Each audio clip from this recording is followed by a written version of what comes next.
Je pense qu'il est important de réintégrer dans nos vies du vide. Le vide, c'est un moment à soi, un moment de solitude qu'on passe avec nous-mêmes en fait.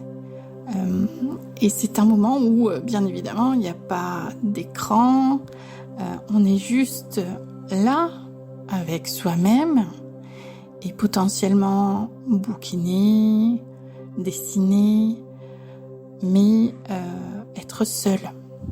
Parce qu'en fait, j'ai l'impression qu'on passe notre temps à remplir nos vies pour se fuir.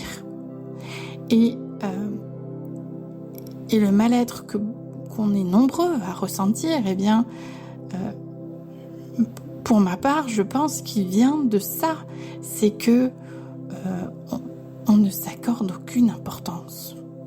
Et s'accorder ces moments de vide et de respiration, c'est se donner de l'amour, se donner de l'importance, parce que rien ne peut naître de nouveau si tout est rempli, tout l'espace physique et mental est rempli et plein de brouhaha. C'est du brouhaha, hein, clairement. Tous ces écrans, Netflix, les réseaux, Instagram, etc. C'est du brouhaha qui nous détourne de nous-mêmes et de la réalité. Donc ça c'est encore un autre sujet, c'est le sujet de l'infobésité et de ce que ça crée comme mal-être sur l'être humain, voilà, de manière générale, le stress que ça génère. Mais voilà, l'idée elle est là, c'est que il faut prendre un temps de vide. Et je vous l'accorde, c'est difficile parce que tout dans notre société facilite le brouhaha. Le téléphone est dans la main, l'écran est au milieu du salon, il trône en place centrale. Donc oui, prendre un moment de vide, un moment de solitude avec soi-même où on échange avec personne, parce que comment on va se connaître, comment on va aller à la rencontre de qui on est, de nos émotions, s'il y a toujours un bruit permanent, ou bien on est dans l'occupation constante. Donc voilà la réflexion du jour. Alors moi, pour ma part, je me force, hein, je m'aménage des créneaux de vide, voilà. Et ça me fait un bien fou. Ça me fait un bien fou. Et dans ces moments, j'ai aucune obligation. C'est juste un moment que pour moi. Alors, soit je médite, soit je dessine, je peins, soit je lis, ou bien je m'allonge, je fais des exercices de respiration et potentiellement parfois aussi je m'endors, hein, tout simplement. parce que je suis fatiguée, mais j'ai pris ce temps et il se trouve que voilà, je me suis rendu compte que j'étais fatiguée, tout simplement.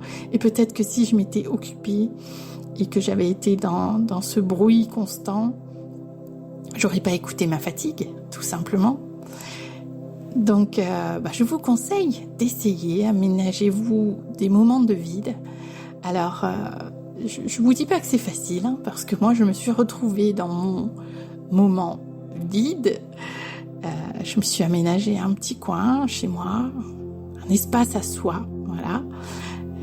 C'est Virginia Woolf, hein, qui avait écrit un super essai sur une chambre à soi, voilà, un essai très féministe, justement, d'ailleurs.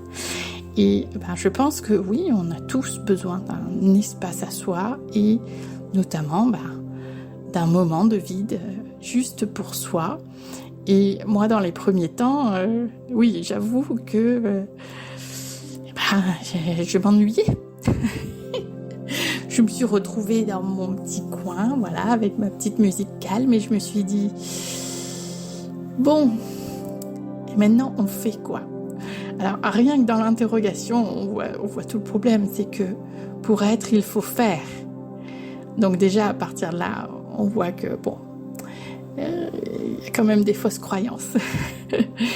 et au fur et à mesure, j'ai trouvé soit de petites activités, peindre, dessiner, et plus le vide a pris de la place, et plus j'ai réussi à méditer un peu, puis après beaucoup plus, et ça m'a beaucoup apporté. Alors je dis pas que la méditation convienne à tout le monde, on est d'accord, il y a des personnes qui n'aiment pas ça et qui n'aimeront pas ça, mais la pleine conscience, observer la nature, voilà, si vous avez la chance d'avoir un petit coin de jardin, même quelques minutes, voilà. Moi, je vous conseille de le faire un peu tous les jours.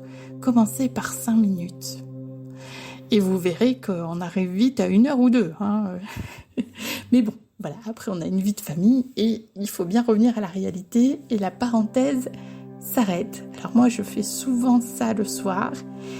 Et c'est vrai que parfois, le retour à la réalité après cette parenthèse, ouais, il est un petit peu dur, ça pique un peu, hein, du genre, c'est le tunnel du soir, comme on dit. Voilà. Bon, eh bien, j'espère que cette réflexion vous aura plu, et n'hésitez pas à me dire en commentaire ce que vous en pensez, est-ce que vous le faites, ou me partager d'autres éléments. Et je vous dis à la prochaine. Soit on peut se croiser, qui sait, en cercle de femmes. C'est tous les mardis et les vendredis. Donc le mardi au Tampon, le vendredi à Petite-Île. Et en tout cas, je vous souhaite de passer une bonne journée. À très vite.